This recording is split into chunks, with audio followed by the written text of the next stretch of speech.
عليه ونعوذ بالله من شرور أنفسنا ومن سيئات أعمالنا من يهده الله فلا مضل له ومن يضلله فلا هادي له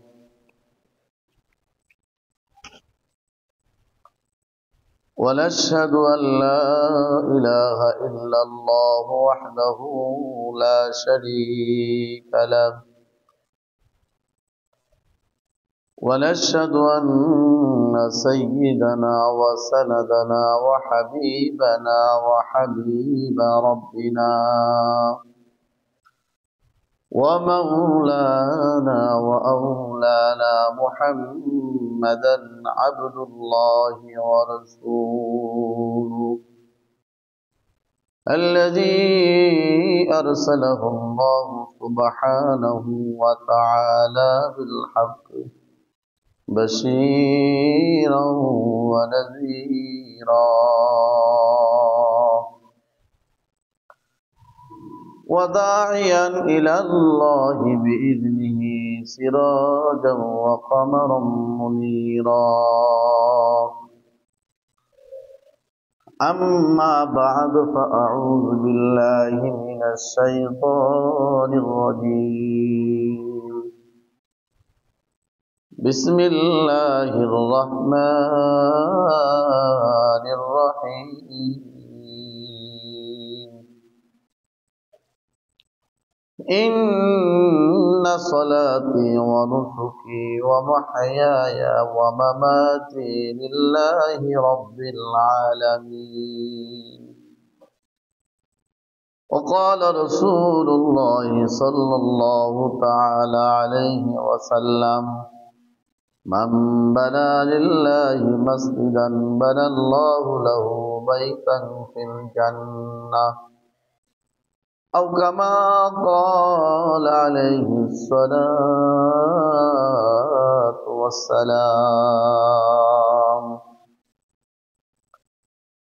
صدق الله العظيم وصدق رسوله النبي الكريم ونحن على ذلك من الشاهدين والشاكرين والذاكرين والحمد لله رب العالمين سبحانك لا علم لنا إلا ما علمتنا إنك أنت العليم الحكيم درشقري اللهم صل على محمد وعلى آل محمد كما صليت على إبراهيم وعلى آل إبراهيم إنك حميد مجيد اللهم بارك على محمد وعلى آل محمد كما باركت على إبراهيم وعلى آل إبراهيم إنك حميد مجيد الحمد لله الله رب العالمين البابتر شاهي دربار الشكر আদায় করেছি যে আল্লাহ তাআলাহু আল্লাহ জাল্লা জালালুহু আম্মা নাওয়ালুহু আমাদেরকে দুনিয়াবি সমস্ত কাজ থেকে ফারিগ করে দুনিয়ার মধ্যে সবচেয়ে উত্তম জায়গা হলো মসজিদ আহাব্বুল বিলাদি ইলাল্লাহি মাসাজিদুহা ওয়া আবগাদুল বিলাদি ইলাল্লাহি আসওয়াকুহা উত্তম জায়গা শান্তির জায়গা শ্রেষ্ঠ জায়গা সেটা হলো মসজিদ কারণ মসজিদ হলো জায়ে সুজুদ সিজদার জায়গা মসজিদের ইবাদতের মাধ্যম দিয়ে আল্লাহ তাআলা রুবুবিয়ত সাবিত হয় আল্লাহ যে আমাদের রব উনি যে আমাদের পালনকর্তা এটা শুধু মুখে বললে নয় এটা কাজে কর্মে ইবাদতের মাধ্যম দিয়ে সেটা প্রকাশ করতে হয় অনেক হিন্দু কিন্তু কালেমা পড়তে পারে আবার অনেক হিন্দুকে সালাম দিলে ওয়ালাইকুম সালামও বলে। আবার অনেক হিন্দু পাঞ্জাবিও পরে, আবার দাড়িও রাখে, নাই পাগড়িও কিন্তু পরে। যেমন এর আগে ভারতের প্রধানমন্ত্রী মনমোহন সিং, কি নাম, মনমোহন সিং, মনমোহন সিং, উনি কিন্তু পাগড়ি পরতেন। আবার মোদি দিকে মাঝে মধ্যে দাড়িও রাখে, দাড়ি চাপ দাড়িও করে, বড় করে ছোট করে, বিভিন্ন সময় বিভিন্ন ভ্যাস ধরে আর কি। আচ্ছা, যে ভ্যাস ধরুক সেটা তার একান্ত ব্যাপার, দাড়ি তো রাখে নাকি। তাহলে কিন্তু সালামের উত্তর দিলে, কালেমা পড়লে, দাড়ি দেখলে, পাঞ্জাবি পড়লেই কিন্তু মুসলমান হওয়া যায় না। কাজে কর্মে সেটা প্রকাশ করতে হয়, এটাকে বলা হয় মুসলমান। এই জন্য মসজিদকে বলা হয় জায়ে সুজুদ, যে জায়গায় আল্লাহ তাআলা রুবুবিয়ত প্রকাশ পায় আল্লাহর কদমে সিজদা দেওয়ার মাধ্যম দিয়া।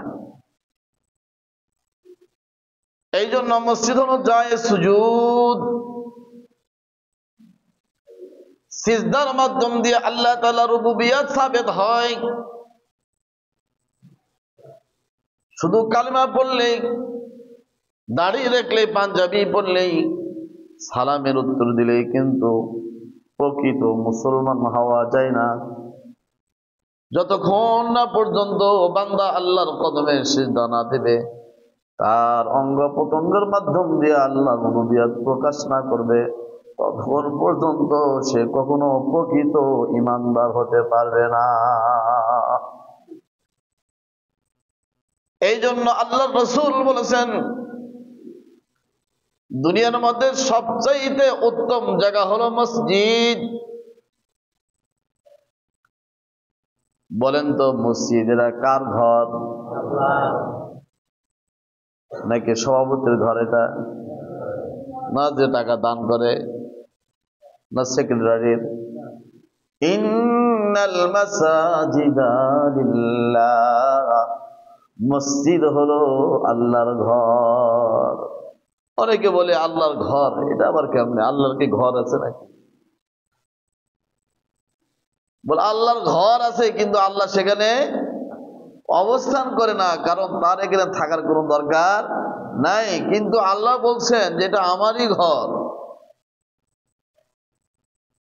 পৃথিবীতে যত মসজিদ আছে সব মসজিদ কিন্তু খানায়ে কাবার একটা অংশ। সমস্ত নবীরা মসজিদ বানাইছেন। আদম বাবাও খানায়ে কাবা বানাইছেন।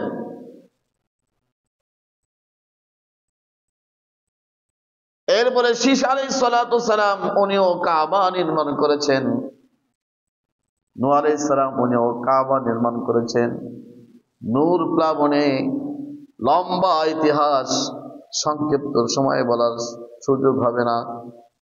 একে বাদ দিগর আস্তে আস্তে হযরত ইব্রাহিম আলাইহিস সালাতু সালাম খানায়ে কাবা নির্মাণ করেছেন। এই পৃথিবীতে সর্বপ্রথম ঘরের নাম হলো খানায়ে কাবা, যার নাম দিলেন আল্লাহ হুদাল্লিল আলামিন।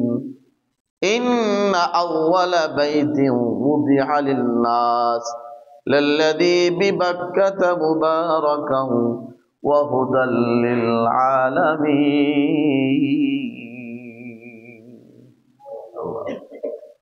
পৃথিবীতে সর্বপ্রথম ঘর যে ঘর বানাইলেন, পৃথিবীতে কেউ নাই, কিছু নাই, একটা মানুষ নাই, কোনো প্রাণী নাই। প্রথমে ফেরেশতারা ঘর নির্মাণ করলেন, সেই ঘরের নাম হলো খানায়ে কাবা। আল্লাহ নাম দিলেন এটা হুদাল লিল আলামিন, এটা আলামিনের হেদায়েত। আল্লাহ আকর্ষণ করে বানাইলেন।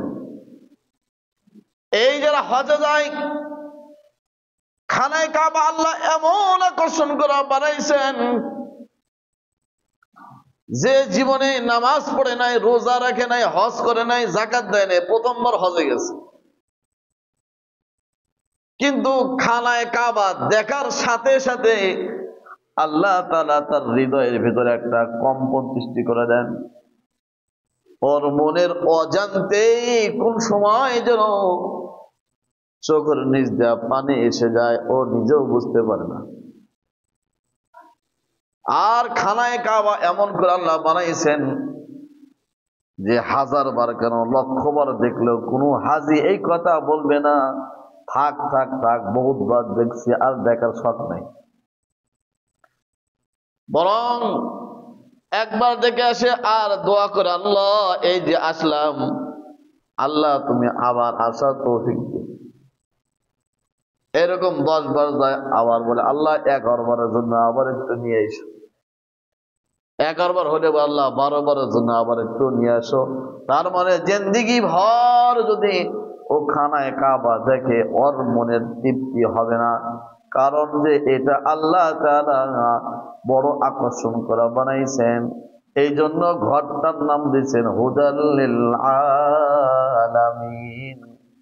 আর আমার আল্লাহ রাসূলকে নাম দিয়েছেন রাহমাতাল লিল আলামিন। দেখছেন কি মিল মোহাব্বত, ভালোবেসে নাম দিলেন হুদাল লিল আলামিন, আর আমার রাসূলের নাম দিলেন রাহমাতাল লিল।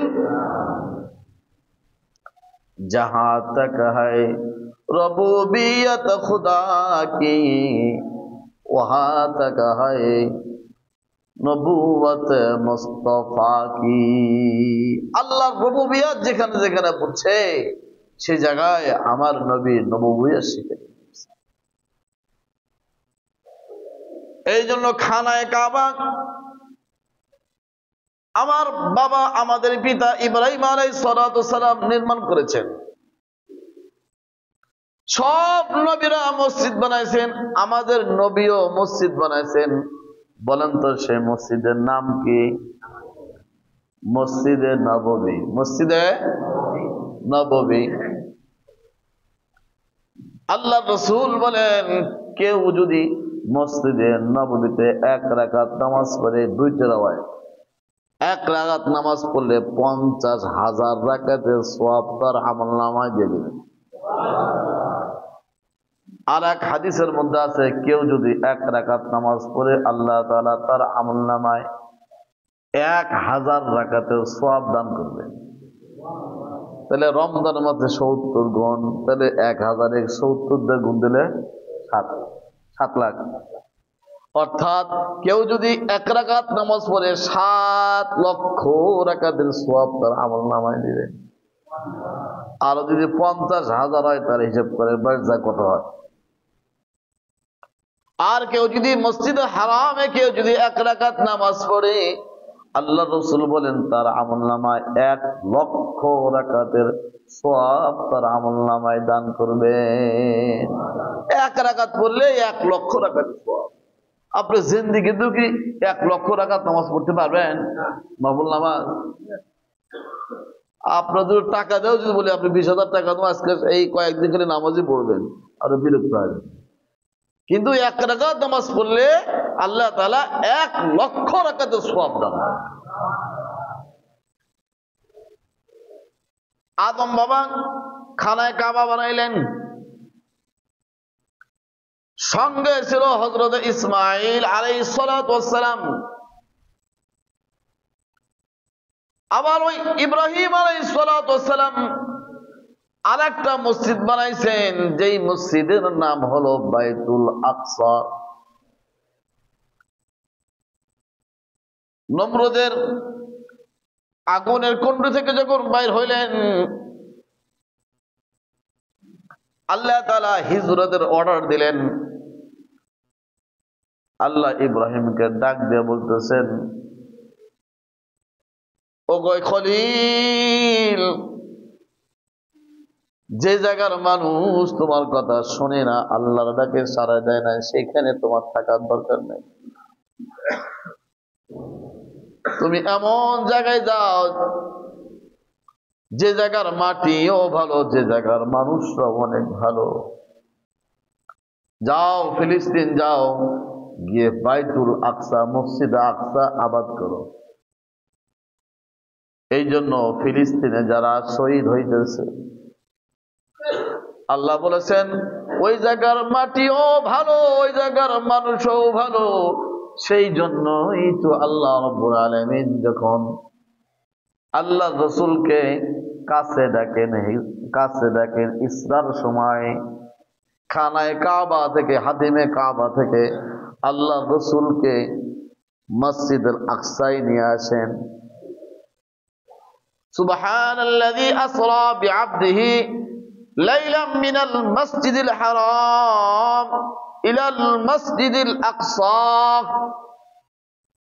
আল্লাযী বারাকনা হাওলাহু লিনুরিয়াহু মিন আয়াতিনা ইন্নাহু হুয়াস সামিউল বাসীর। আল্লাহ বাইতুল আকসাকে এত পুত পবিত্র করে বানাইছেন, আল্লাহ চাইলে খানায় কাবা থেকে একেবারে 7 আসমান আল্লাহ তাআলার কাছে নিয়ে যেতে পারতেন, কিন্তু না, সরাসরি ওই জায়গায় না নিয়ে আল্লাহর রাসূলকে বাইতুল আকসায় নিয়ে আসছে। কারণ বাইতুল আকসা এ ভাই, এটা আমাদের কিবলা। আল্লাহর রাসূল 15 মাস অথবা 16 মাস যেদিকে মুখ ঘুরে নামাজ পড়েছেন। শুধু তাই নয়, বাইতুল আকসা এত পবিত্র করেছেন যে বাইতুল আকসার আশেপাশে 1 জন 2 জন নয়, আল্লাহ তাআলা 10,000 পয়গম্বর আলাইহিমুস সালাতু ওয়াস সালামের কবর সেখানে আছে। বাইতুল আকসার আশেপাশে 10,000 নবীর কবর আছে। বারাকনা হাওলাহু, সেই জন্য আল্লাহ তাআলা আল্লাহর রাসূলকে বাইতুল আকসায় নিয়ে আসলেন। এসে দেখে 1,24,000 পয়গম্বর আলাইহিমুস সালাতু ওয়াস সালাম সেখানে জমায়েত হয়েছেন। সুবহানাল্লাহ বলবেন। আল্লাহ তাআলা 1,24,000 পয়গম্বর বাইতুল আকসায় নিয়ে আসছেন, আর নবীকে দেখাইতেছে যে দেখেন আপনার আগে কতগুলো নবী দুনিয়াতে আসছে। ওই জায়গায় বাবা আদম আলাইহিসসালামকে দেখা হয়েছে, ইব্রাহিম আলাইহিস সালাতু ওয়াস সালাম তার লেগেও দেখা হয়েছে, মুসা আলাইহিস সালাতু ওয়াস সালাম তার লেগেও দেখা হয়েছে। আর ওই জায়গায় আল্লাহর রাসূলকে জিবরিল আমিন আলাইহিস সালাতু ওয়াস সালাম হাত ধরে জায়নামাজে দাঁড় করায় দিয়ে বললেন, হযরত এই জায়গায় 2 রাকাত নামাজ পড়েন। আল্লাহর রাসূল 2 রাকাত নামাজ পড়লেন। আমাদের নবী মুহাম্মদুর রাসূলুল্লাহ সাল্লাল্লাহু আলাইহি সাল্লাম উনি হলেন ইমাম, আর সমস্ত আম্বিয়া কিরাম আলাইহিমুস সালাতু ওয়াস সালাম হলেন মুসল্লি। আর এইটাই বুঝাইতে চাইলেন, দোস্ত এই নবীরা তোমরা দেখো, উনি সাধারণ কোন নবী না, উনি হলেন ইমামুল মুরসালিন, ইমামুল মুরসালিন, উনি সমস্ত নবীদের ইমাম। সে জায়গায় 2 রাকাত নামাজ পড়ায়া আল্লাহর রাসূলকে ইমামুল মুরসালিনের খেতাব দিয়ে দিলেন। ওই বাইতুল আকসা নির্মাণ করেছেন আমাদের বাবা হযরতে ইব্রাহিম আলাইহিস সালাতু ওয়াস সালাম। খানায়ে কাবা নির্মাণের পরে আল্লাহ তাআলা নির্দেশ করলেন যে তোমার কিছু ইট বালু সিমেন্ট যা আছে বাকি অংশ তুমি ধুলার সঙ্গে উড়াইয়া দাও। ধুলার সঙ্গে উড়াই দিলেন। আর আল্লাহ ঘোষণা করলেন এই বালু কোনা পৃথিবীর যেখানে যেখানে পুজবে কিয়ামতের আগে সেখানে সেখানে একটা করে আমি আল্লাহ মসজিদ বানাই দেব। তাহলে এই জায়গায়ও আমাদের বাবা ইব্রাহিম আলাইহিস সালাতু ওয়াস সালামের বালু কোনা না পড়লে আমাদের কারো বাপেরও ক্ষমতা নাই এই জায়গায় একটা মসজিদ বানানো। জোরে বলেন ঠিক কিনা? কারণ এই মসজিদের সম্পর্ক বাইতুল আকসার সাথে সম্পর্ক, এই মসজিদের সম্পর্ক খানায়ে কাবার সাথে সম্পর্ক। এই মসজিদ নির্মাণ করা মানে খানায়ে কাবা নির্মাণ করা, এই মসজিদকে নির্মাণ করা মানে বাইতুল আকসা নির্মাণ করা। এই মসজিদে যারা তত্ত্বাবধানে যারা যারা নির্মাণ করবে, আল্লাহ রসুল বলেন তারা ইব্রাহিম আলাইহিস সালাতু ওয়াস সালামের সাথে আল্লাহর জান্নাতে যাবে। আর যারা যারা 1 টাকা 2 টাকা 5 টাকা 10 টাকা দিয়া যারা যারা সহযোগিতা করবে, হযরতে ইব্রাহিম আলাইহিস সালাতু ওয়াস সালামের সহযোগী ছিলেন হযরতে ইসমাঈল আলাইহিস সালাতু ওয়াস সালাম।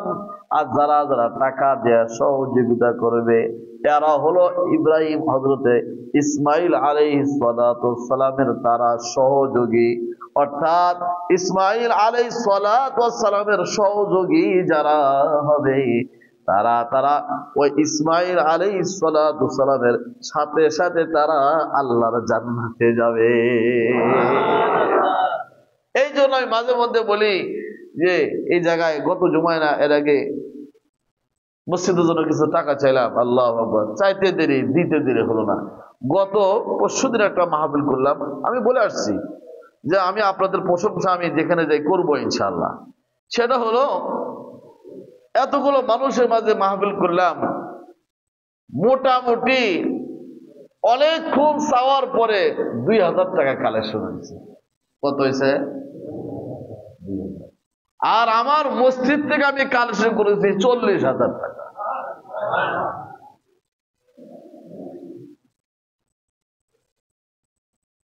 যে জায়গার মাটি ভালো সেই জায়গার মানুষ ভালো।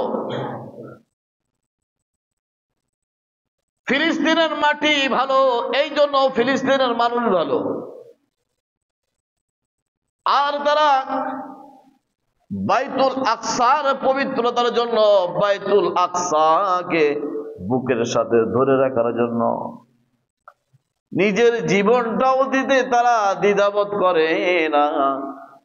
এমনকি বলে আমার 1টা 2টা নয় 5টা সন্তান যদি থাকে, সব সন্তান বাইতুল আকসার জন্য শহীদ করে দিব, তারপরেও বাইতুল আকসা ইহুদিদের দখলে যাইতে দিব না। কি প্রেম তাদের, দেখছেন? তারা কিন্তু শহীদ, তাদের নসিব কত ভালো যে বাইতুল আকসার প্রেমে পড়ে তারা শহীদ হচ্ছে, তারা জীবন দিচ্ছে। আমার মনটা চায় আল্লাহ আমাকে সুযোগ দিলে আমিও সেখানে গিয়ে বাইতুল আকসার প্রেমে পড়ে আমিও তাদের সঙ্গে শহীদ হয়েছি। কারণ শহীদরা এরা বিনা হিসাবে জান্নাতি। শহীদের মৃত্যুর কোনো যন্ত্রণা নাই, শহীদের মৃত্যুর কোনো যন্ত্রণা নাই। শহীদ যখন হয়, ওই শহীদ হওয়ার সাথে সাথে আল্লাহ জান্নাত তার সামনে দেখায়। আল্লাহ বলেন লা তাকুলু লিমান ইয়াকতালু ফি সাবিলিল্লাহি আমওয়াত বাল আহইয়াউ ওয়ালাকিন লা তাশউরুন। আল্লাহ স্বয়ং বলতেছেন এই যারা যারা দ্বীনকে কায়েম করার জন্য আল্লাহর প্রেমে পড়ে যারা যারা জীবন দেবে, তোমরা কিন্তু তাদের মৃত্যু বলো না, তারা কিন্তু মৃত না। বাল আহইয়া, তারা কখনো মরে না, তারা শহীদ হয়, তারা জিন্দা। শহীদদের মৃত্যুর কোনো যন্ত্রণা নাই। এমনকি হাসরের ময়দানে শহীদদের আল্লাহ কোনো হিসাব দিবে না, যারা বিনা হিসাবে আল্লাহর জান্নাতে যাবে।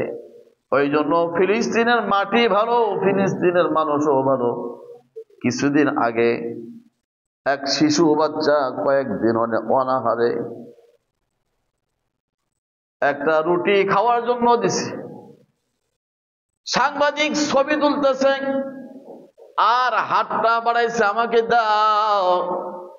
ক্ষুধার্ত শিশু কতদিন হলে খাবার খায় না, হাতটা বানানোর সঙ্গে সঙ্গে বুকের থেকে খাবারটা নিয়ে সাংবাদিকের হাতে তুলে দিচ্ছে। যে ছবিটা সারা পৃথিবীতে ভাইরাল হয়েছে। এই জন্য আল্লাহ বলেছেন, এই খলিল তুমি যাও ফিলিস্তিনে যাও, কারণ সেই জায়গার মাটি ভালো, সেই জায়গার মানুষও ভালো। তাদের ঈমান আর আমাদের ঈমান কিন্তু কখনো এক না, কারণ তাদের প্রেম বাইতুল আকসার প্রেম, তাদের প্রেম হলো আল্লাহর ঘর সংরক্ষণ করা। আর যারা যারা ওই ঘর সংরক্ষণের জন্য যারা যারা জীবন দিতেছে, আল্লাহর কসম করে বলি এদের কোনো হিসাব হবে না, এরা বিনা হিসাবে আল্লাহর জান্নাতে যাবে। কিন্তু ইহুদিরা দখল করলেও, হাজার লক্ষ মানুষ মারলেও বাইতুল আকসা কখনো তারা দখল করতে পারবে না, পারবে না, এটাই সত্য। সাময়িক জন্য দখল করলেও আল্লাহ আবার একটা দল বার করে দেবে, আবার যুদ্ধ হবে, আবার বাইতুল আকসা মুসলমানদের দখলে থাকবে।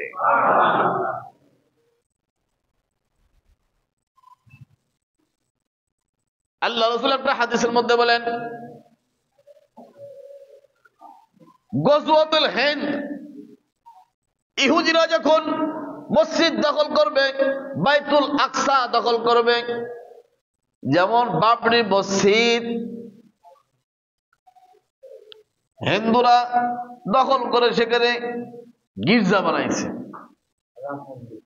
রাম মন্দির বানাইছে। আর বাংলাদেশে ইসকন এক মুসলমানের হত্যা করছে, সেটা দেখার সময় নেই, খালি অবৈধ খালি প্রচার করতেছে যে বাংলাদেশের সংখ্যালঘুর উপর নির্যাতন হচ্ছে। আরে বেটা, সংখ্যালঘুর নির্যাতন মিথ্যা অপপ্রচার। কিন্তু এই কথা কেউ বলে না যে বাবরি মসজিদ দখল করে রাম মন্দির বানাইছে, এই কথা কেউ বলে না। আবার আজমির শরীফ, তারা নাকি স্বপ্নে দেখে যে আজমির শরীফের নিচে মন্দির আছে, তার মানে তারা আজমির শরীফ দখল করে সেটা মন্দির বানাইতে চায়, বানাইতে থাক। এরকম করতে করতে আল্লাহ রাসূল বলেন এক সময় যুদ্ধ হবে। আর গজওয়াতুল হিন্দ, ওই যুদ্ধ করতে করতে হাজার হাজার মুসলমান মারা যাবে, কাফেররাও মারা যাবে, কিন্তু ওই ভারতবর্ষে থেকেই ইসলামের পতাকা আবার সেই বাবরি মসজিদে পথ পথ করে উঠতে থাকবে। একদিন আবার বাবরি মসজিদ মুসলমানদের দখলে আসবে ইনশাআল্লাহ। আল্লাহ তাআলা আমাদের সবাইকে ওই বাবরি মসজিদ মুসলমানদের দখলে দেখে আমাদের কবরে দেওয়া তৌফিক দান করুন, বলে আল্লাহুম্মা আমিন। এই তো মুহতারাম হাজিরিন, খানায় এই মসজিদ, এটা কিন্তু ছোট করে দেখার কোনো সুযোগ নাই।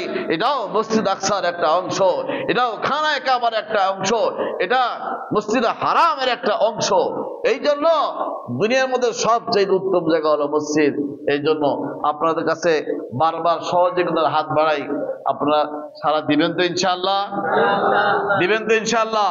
আমার তৌফিক ইল্লা বিল্লাহ, আলাইহি তাওয়াক্কালতু ওয়া ইলাইহি উনীব। জি।